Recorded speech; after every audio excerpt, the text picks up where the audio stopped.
Chicago vascular surgeon Dr. Richard Kimball returns home to discover his wife Helen has been fatally wounded by a one-armed assailant. Despite his efforts, the attacker evades capture. Kimball's account of the events is dismissed due to an absence of forced entry. Helen's substantial life insurance policy, and a misinterpreted 9/11 call, all of which result in Kimball's wrongful arrest. Consequently, he's falsely accused of murder, convicted, and receives a death sentence. During a transport to death row, Kimball's fellow prisoners attempt an escape.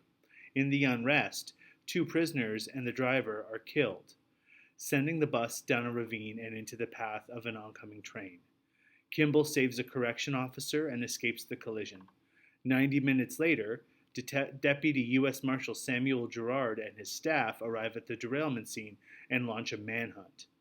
Kimball sneaks into a hospital to treat his wounds and acquire clothing, and altering his appearance. Kimball steals an ambulance and almost gets caught in a tunnel, but evades most of the marshals by entering a storm drain. Gerard follows, slips, and loses one of his guns. Kimball finds it and proclaims his innocence, pointing the gun at Gerard, who replies he doesn't care. Gerard, spare gun in hand, corners Kimball over a high spillway. Kimball jumps and escapes. Kimball returns to Chicago, where he hunts to identify the real killer. He rents a cheap apartment and acquires money from his friend and colleague, Dr. Charles Nichols. Kimball assumes the identity of a janitor to infiltrate the prosthetic department at Cook County Hospital to make a list of patients matching the killer. In the meantime, he changes the medical instructions for a misdiagnosed trauma patient, thus saving the patient's life. But his cover is blown and Kimball flees the building when a doctor becomes suspicious and alerts the authorities. Gerard suspects that Kimball is searching for the one-armed man and spots him at Chicago City Hall after interviewing a jailed suspect. After an intense chase, Kimball disappears into Chicago's St. Patrick's Day parade.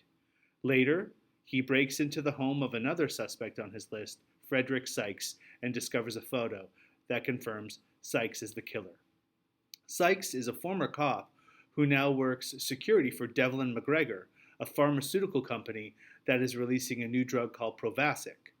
Kimball had researched and investigated the drug and found that it causes liver damage, which would have prevented FDA approval. Kimball figures out that Dr. Nichols, a board member of Devlin McGregor, covered up the perilous side effects of Provasic by replacing unhealthy samples with healthy ones to forcibly get it approved. Nichols further ordered Sykes to kill him in a staged burglary that went wrong, resulting in Helen's death, and presumably had Sykes kill Dr. Alec Lentz, another developer who also discovered the drug's risks. Kimball calls Gerard while still in Sykes' home, ensuring that the call is traced. Then Kimball flees, leaving open evidence. With this lead, Gerard conducts his own parallel investigation. Kimball heads to a hotel conference where Nichols is presenting Provasic, but on his way there, he is attacked by Sykes on a train. Sykes kills a transit cop who interrupts the struggle, but Kimball overpowers him and handcuffs him to a pole. Kimball publicly confronts Nichols at the conference of the conspiracy and murder. That leads to a fight that spills onto the roof. Gerard and his team arrive before both men crash through a skylight onto a descending elevator. A shoot-to-kill order is issued for Kimball, as the transit police officer's death is assumed to be his fault. However, Gerard stops a police helicopter from sniping Kimball. Nichols regains his consciousness and he tries to escape through the laundry room, but Kimball follows him. Gerard calls out to Kimball, informing him of the conspiracy and his belief in Kimball's innocence. Nichols knocks out Marshal Renfro, takes his gun, and tries to shoot Gerard, but Kimball saves him by attacking Nichols from behind.